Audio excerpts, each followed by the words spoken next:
Bien, ici, je vais expliquer comment on applique les coefficients multiplicateurs sur les suites géométriques et leur comportement.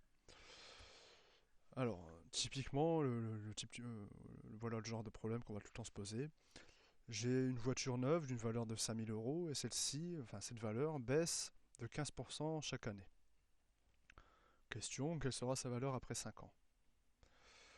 Pour ce, on modélise la valeur de la voiture par une suite géométrique. Alors le premier terme sera 5000, car c'est la valeur de la voiture lors de l'achat, 5000 euros. Et la raison sera 0,85. Alors la raison, c'est le coefficient multiplicateur. Pourquoi 0,85? Parce qu'elle baisse de 15% chaque année. Eh ben, c'est parce que, voilà, au bout d'un an, enfin chaque année, euh, la voiture ne vaudra plus que 85% de sa valeur de l'an dernier, de sa valeur précédente. C'est pour ça qu'il faut multiplier par 0,85. Je m'explique. Alors on va souvent poser un tableau avec le nombre d'années et les valeurs successives de la voiture. Alors on commence à 5000, 0 au moment de l'achat, et on multiplie par 0,85 pour trouver qu'au bout d'un an, la valeur de la voiture fera 4250 euros.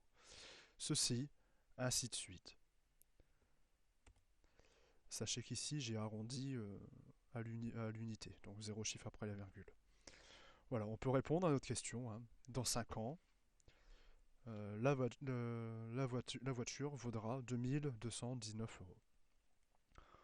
On peut se le représenter graphiquement. Au moment de l'achat, à l'an 0, elle vaut 5000, pour descendre petit à petit. Question qu'on peut se poser, quelle sera la valeur de la voiture dans 20 ans? Alors faire ça à la main et la calculatrice, c'est fastidieux, c'est long. Il vaut mieux utiliser une méthode informatique comme Excel. Et là, pour gagner du temps, je vais vous montrer directement le résultat. Voilà. Ma raison est de 0,85. Ma valeur initiale, c'est 5000 euros. Et ici, je vois la décroissance de la suite. Et à 20 ans, on voit que ça vaut à peu près 200 euros. Quasiment rien, plus rien. Alors sachez que pour toutes les suites géométriques décroissantes, ça va tendre vers 0, mais ça ne va jamais atteindre 0.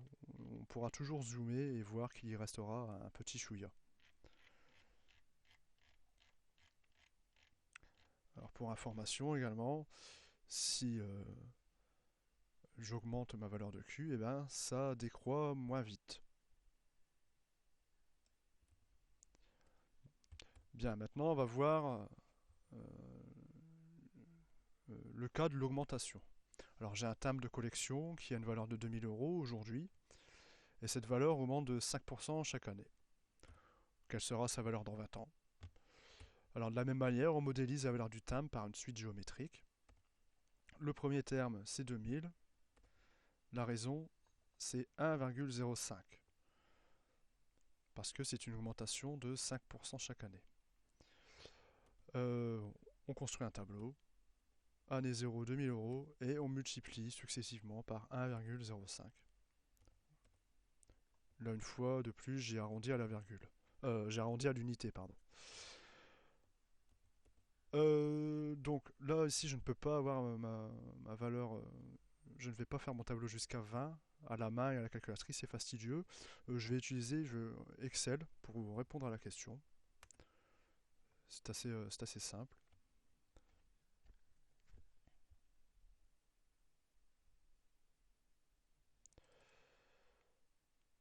Ici, donc j'ai mon année, la valeur. Je sélectionne et je déroule jusqu'à 20. Ma valeur est de 2000 euros. Et successivement, ben, je vais multiplier la case précédente par 1,05. Car c'est une augmentation de 5%. Et on déroule. Nous avons notre réponse, 5306 euros et quelques. On peut le retrouver graphiquement, hein. Je vais mettre ma valeur initiale à 2000 euros. Et l'augmentation est de 5%, donc je multiplie par 1,05. Eh bien, Je vois ici qu'au bout de 20 ans, mon timbre vaut bien environ 5 300 euros. C'est ce que nous avons trouvé ici. Voilà.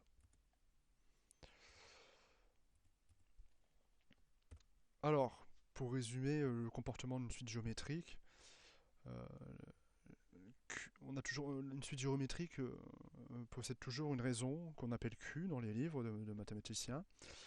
Alors la raison Q, c'est simplement le coefficient multiplicateur qu'on a vu dans les vidéos précédentes. Et lorsque le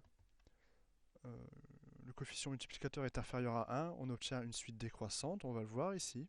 Si je démarre par exemple à 4000 et que mon coefficient multiplicateur, voilà, mon Q est inférieur à 1, j'ai une suite décroissante.